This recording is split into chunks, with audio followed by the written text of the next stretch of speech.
Hi everyone, how's it going? Sorry, it's been a while since my last video. I've been really busy with my new job and then coming back from the Philippines. I've been back for about a month now. So today I wanted to show you a quick video on how to do your ROM, your report of marriage, and how to assemble it. Do it yourself. It's really easy. You don't have to go through an agency or pay anyone. I just want to set the record straight. I make these videos for fun. I don't make any money on these videos, and I don't charge anyone. I don't accept payment from anyone. People have offered me. It's very kind, and I appreciate that. People showing their appreciation because I've been able to help couples reunite in the Philippines through online marriage and getting their visa and their ROM. What we're doing is not illegal. It is legit. My only concern, or the only thing I condone, is that you shouldn't get married online just to get a visa. Don't get married online as an excuse to see each other. Unless your relationship is strong, you need to take this time to develop that relationship. See, Darren, my wife and I, we met online and we just kept waiting for the Philippines to open so I can visit her and process the K1 visa. But the Philippines, as of now, a year, 2 years later, it's still not open to tour. So we went with this route. Our relationship's still going strong. That's the kind of relationship that I promote and that you try to focus getting yourself. Don't just use getting married online as a last resort. That's definitely wrong, and it's going to cause a lot of heartbreak and trouble down the line. So, again, I don't charge anyone to help them. You can message me on social media. I will talk to you. Everyone knows I'm real nice. I talk to you. I work full time at the hospital. I'll talk to you on my break as soon as possible. I do not charge anyone. I don't accept payments or gifts or anything like that. Okay, this is just an attempt for all of us to come together, find a solution for us loved ones to be together. So let's get started. Right here, I have the actual list of the report of marriage requirements. You can get this on the official San Francisco Civil Registry website. When you click on the report of marriage application form itself, it's 2 pages. It's the form, and then it gives you this list of requirements. So you can print that out, pause this video, print it out, or you can go over it with me as I go down the list. It's pretty straightforward. First thing on the list is report of marriage application itself. Again, you get that on the website. I'll put a link there. You just click on report of marriage and it takes you here. So first thing on the list is report of marriage. It asks that you print out 5 original report of marriage application forms. Now this is very important. The consulate, I don't know if it's the same with all consulates, this particular consulate wants every paper in 5 copies. So, and I'll go over to remove the less confusion there. So the report of marriage application itself needs to be 5 original copies. Okay. If you notice here, there's a little note that says for online and proxy marriages. Right there. That should just tell you it's legal to get married online in the Philippines. Why would they put a specific requirement for online marriage if they didn't accept it? So it says for online proxy marriage, 2 notarizations are required in the form, 1 each from the bride and groom.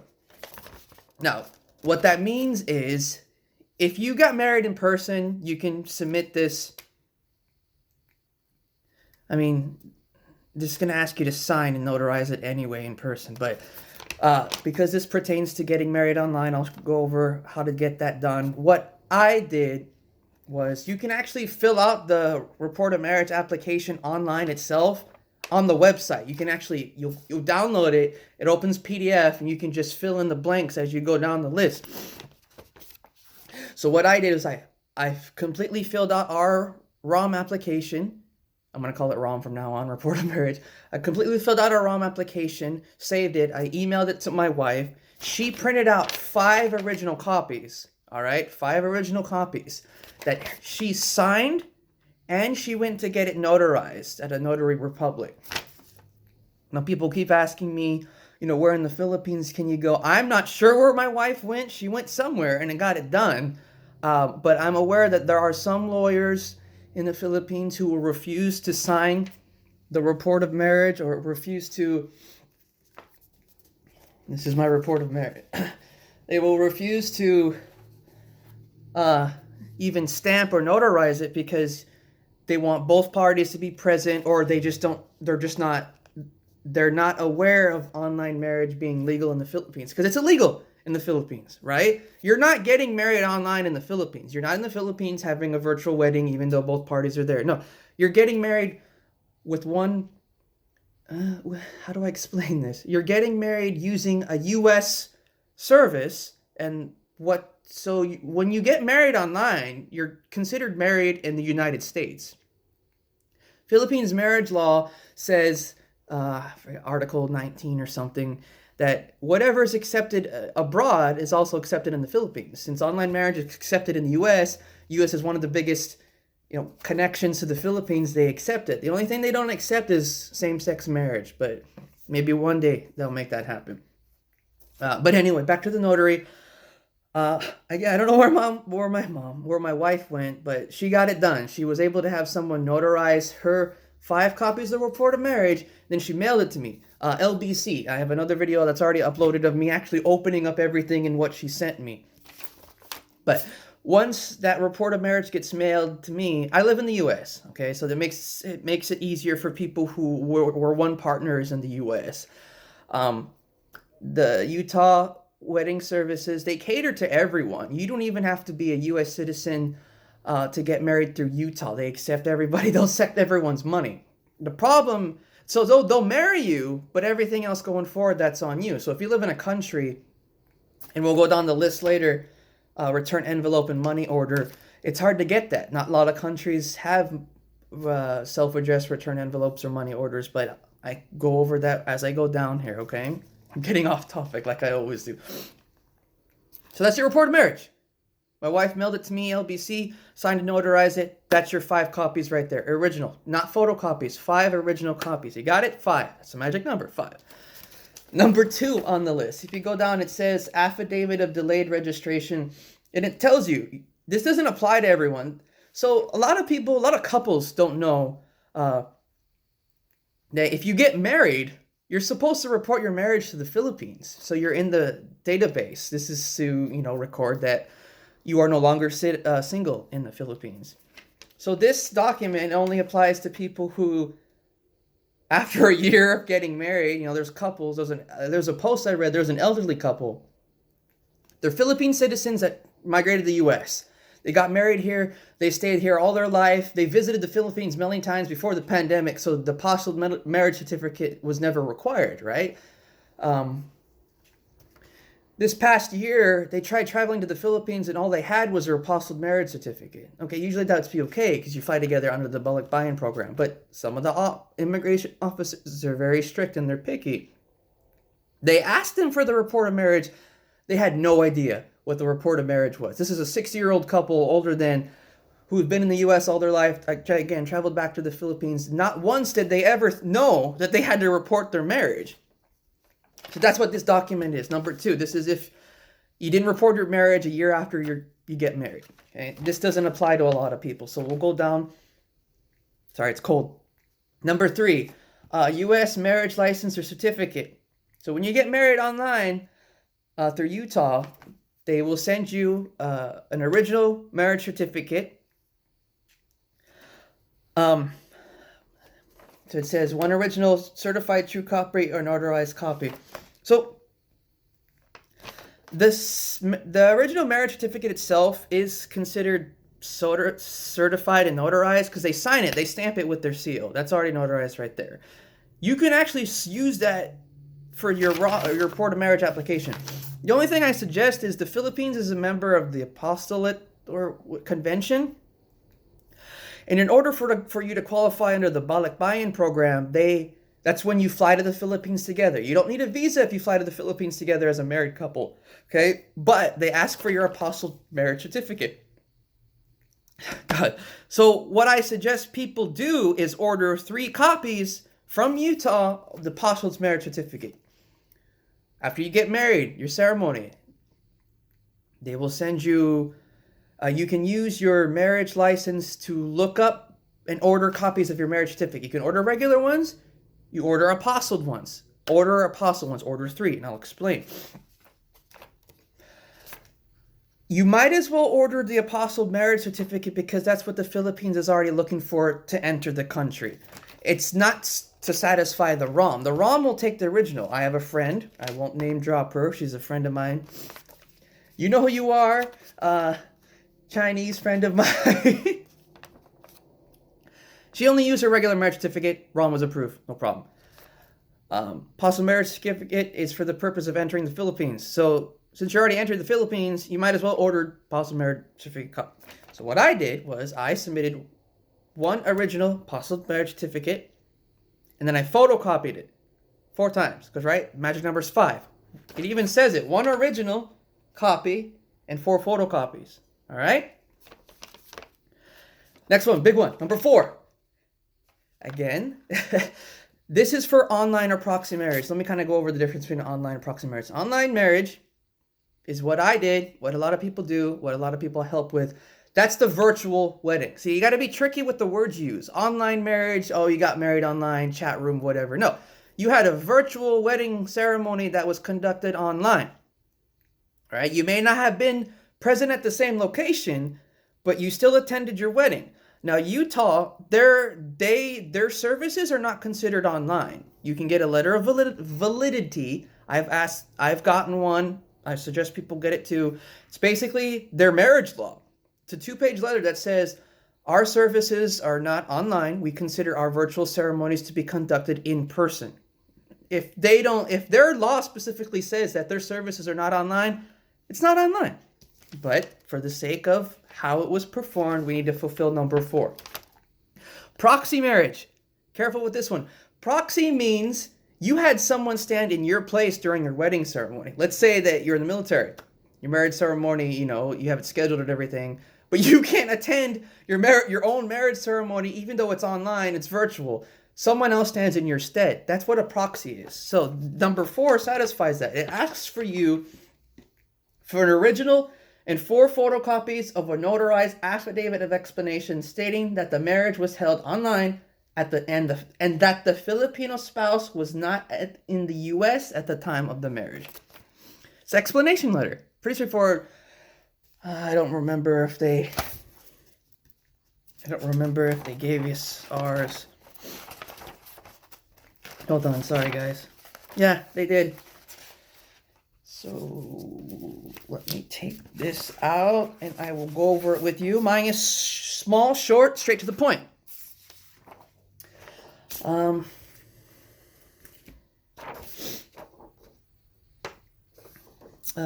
So I have my header. I'm not going to show it because my address is, I guess I can cover it. I have my header right here, Philippines, Republic of the Philippines, Philippine Consulate General, San Francisco, marriage affidavit explanation. To whom it may concern, I have my name here, date of birth, my passport number, address, phone number, email. Okay? I'm going to read to you what I wrote, starting right here. See, it's not long. It's short. Simple. I am legally married in the United States to my wife with the birth date of such and such, who is a Philippine national. My wife does not have a Philippines passport at the time due to no available appointments during the pandemic. My wife doesn't have a passport. One of the proof of citizenships is a U.S. passport, one of the valid ID, U.S. passport. My wife didn't have a passport at the time of our wedding, so I just submitted her postal ID, 5 copies, and that satisfies number 7 there. I myself, I have a passport. I submitted 5 copies of my passport to satisfy number 7. We'll get back to that.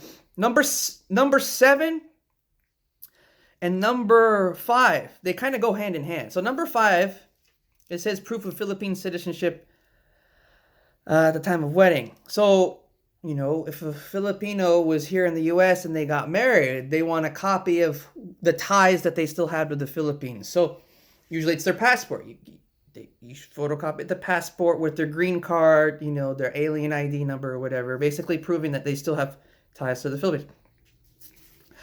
So, Darlene didn't have her passport. I I wrote that in our explanation letter, right? How can she physically be here if she doesn't have a passport? She can't travel. Due to the pandemic, she does have a postal ID and tax ID. Copies are included in this packet. So I submitted both the postal ID and her tax ID, just additional evidence. You don't have to do both. I just did both. The virtual ceremony was conducted on this date at this location. Our Utah, it was Provo, Utah. Look at your marriage certificate, because some of the officiants, they're not in the same city as other officiants, because it's done virtually, right? An apostille certificate with our ID, with our license number, along with other required ROM forms, is included in this packet. The marriage was performed virtually. My wife was not present in the U.S. at the time due to travel restrictions, and she has no U.S. visa. Simple. If you have any further, if I can be of any further assistance, please do not hesitate to contact me. I signed it and I took it to get notarized. And people ask me, where do I get notarized? You can go to your bank. They'll do it for free. The only problem is not all banks, they're not happy about this situation, right? Or, I mean, they'll do the letter of explanation for you, no problem. It's the report of marriage, because both parties have to be present. Another thing too, this video was supposed to be short. I'm sorry, guys. A lot of notary publics and lawyers in the Philippines, they have a really big stamp. Takes up a lot of space. My wife had to do this a couple times because when they first stamped it, they stamped the bottom. Do not stamp the bottom. This portion right here, that's for the consulate. Do not go above this line that says official use. Do not do that. You can kind of, this little gray area, sure, don't go any further. But yeah, some lawyers in the Philippines, their stamps are huge. Luckily, I went to UPS to get my notaries done. They charge $10 per stamp though. It's expensive, but it was worth it. Thankfully, their stamp is really small. As you can see, my stamp is right here. It's going up into the details, but they still accepted it. What are they going to do, deny it? No. Anyway, I got it notarized at UPS. I signed it, stamped it. I sent one original copy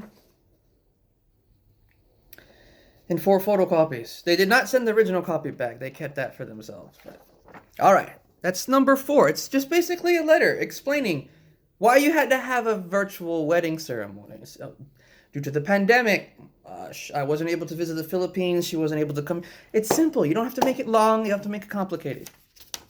Number 5, proof of Philippine citizenship, bride or groom at time of marriage. Basically what we went over. If you read it, it says 5 photocopies of documents showing Philippine citizenship.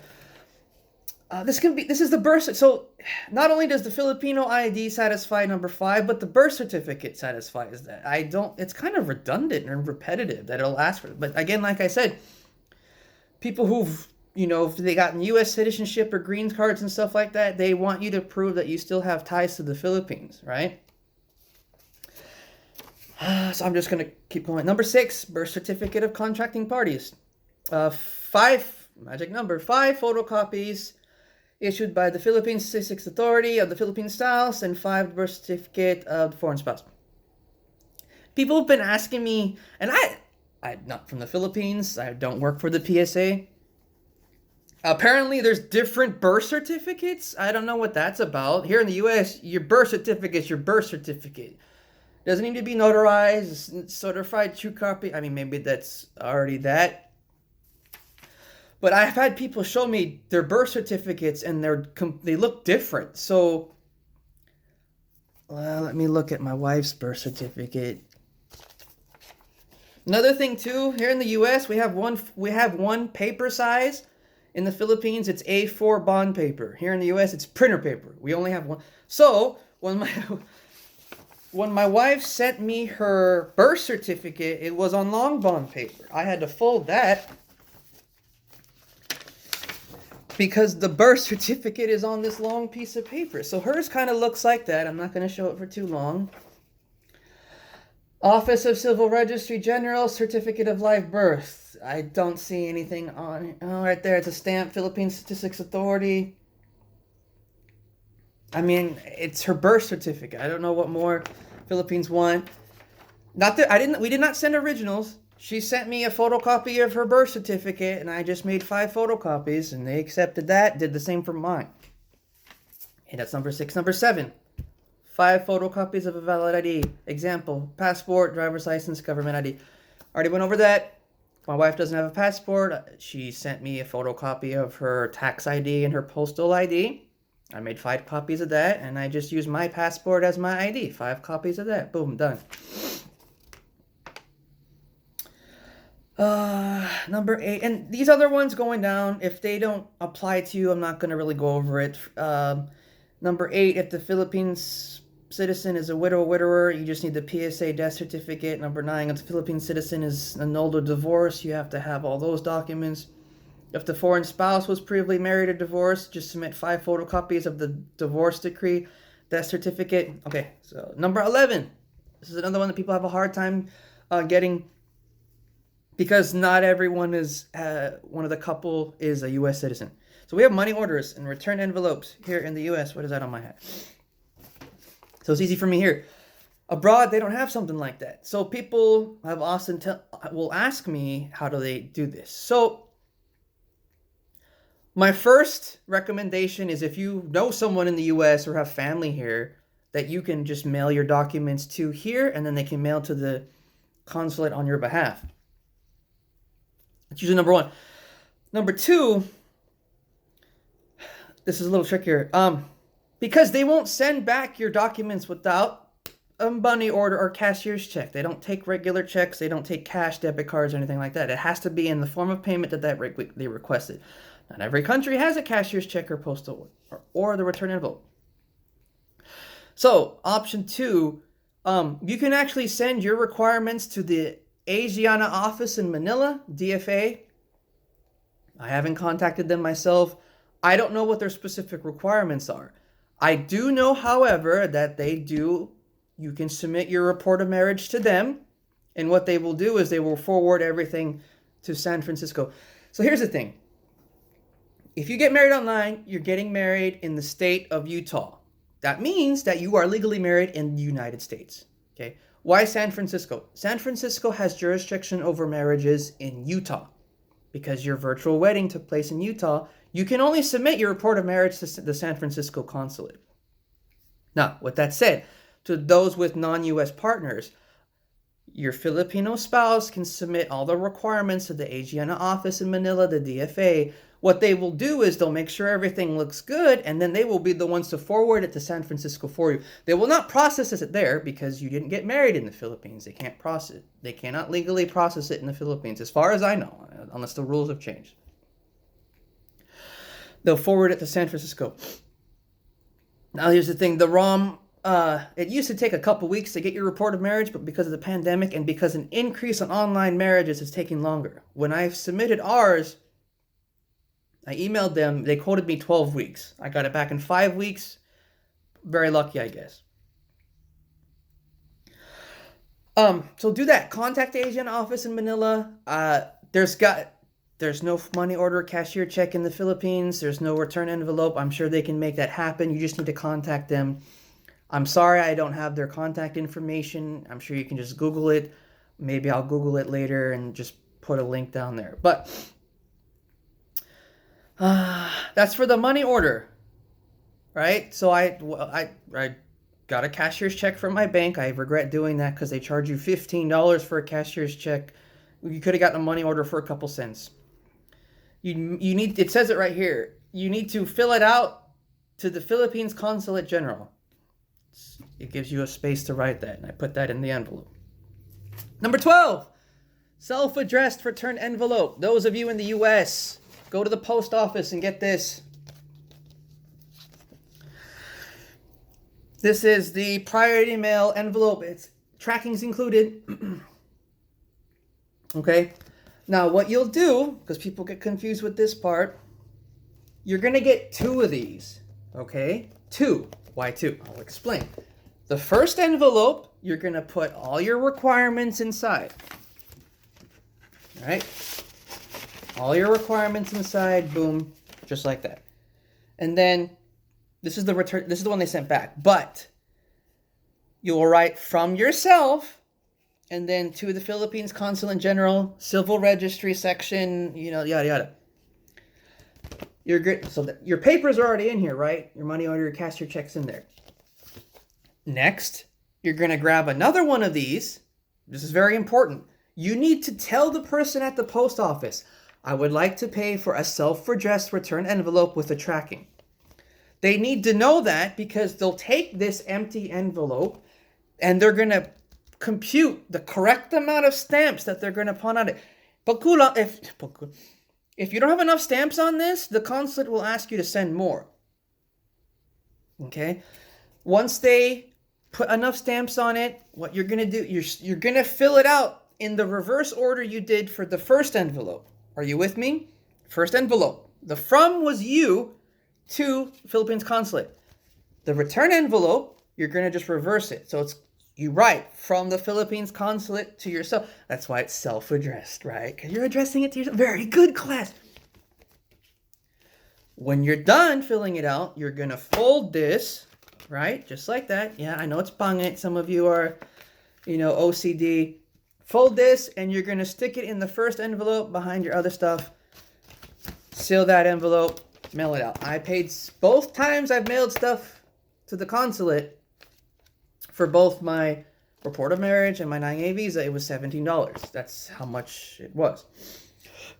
Very important that when you do the self-return envelope, you need to ask for the tracking number. The lady at the post office, she gave me the tracking number for my report of marriage. She stapled on the top of the receipt. You get the tracking number of it going to the consulate and then coming back. People ask me, how do they check the status? You check the tracking number, or you can do what I did and just kept emailing the consulate to check the status. But from my visa, because this is my visa? No, this is the report. For my visa, the lady forgot to give me my tracking number, and the post office that I had went to was the one closest to my old job, so it's way down there. I'm not about to drive all the way down there just to get the tracking number. That's a whole nother story. It's in my other video that I waited all night for my visa. And I don't want you guys to go through that again. Make sure, before you leave the post office, that you have the tracking number of the return envelope stamped to the top, stapled to the top, okay? And that's it. Boom. That's your report of marriage. Now, excuse me. This video's getting long. When they sent my ROM back, right, they approved it, stamped it, boom, done. Okay? I don't know if I got lucky or what possessed me. They gave us 2 because I sent them, and I think this is because what I did. The cover letter, oh no, we didn't go over the cover letter. I'll go over that. The cover letter template that I went off of said to provide one original marriage one original marriage certificate and 5 marriage certificate copies. So that's 6. Magic number is 5, right? So I actually sent 1 extra one. So they gave me 2 report of marriage. I have 1, and I gave 1 to my wife when I visited her in the Philippines.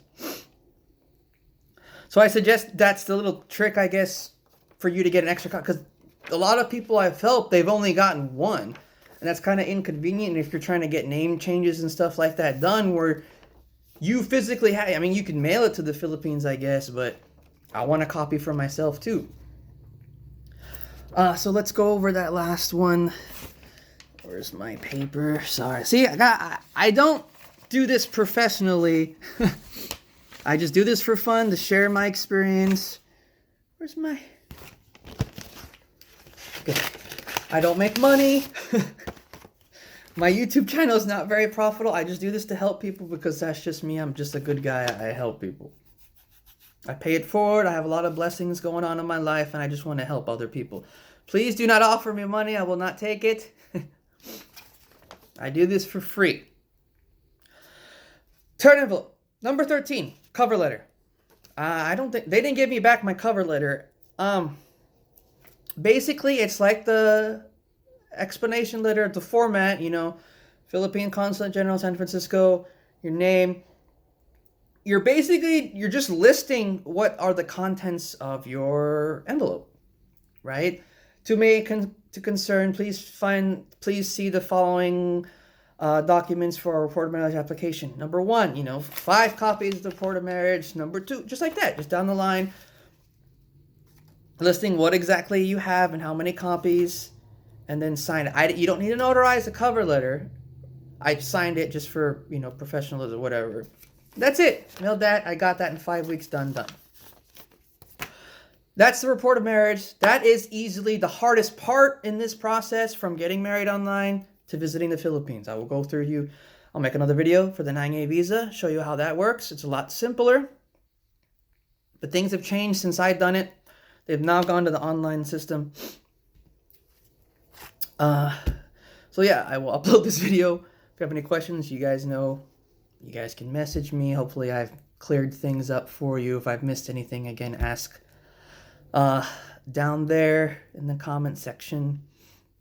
And I hope you guys see your loved ones soon. Take care. Bye-bye.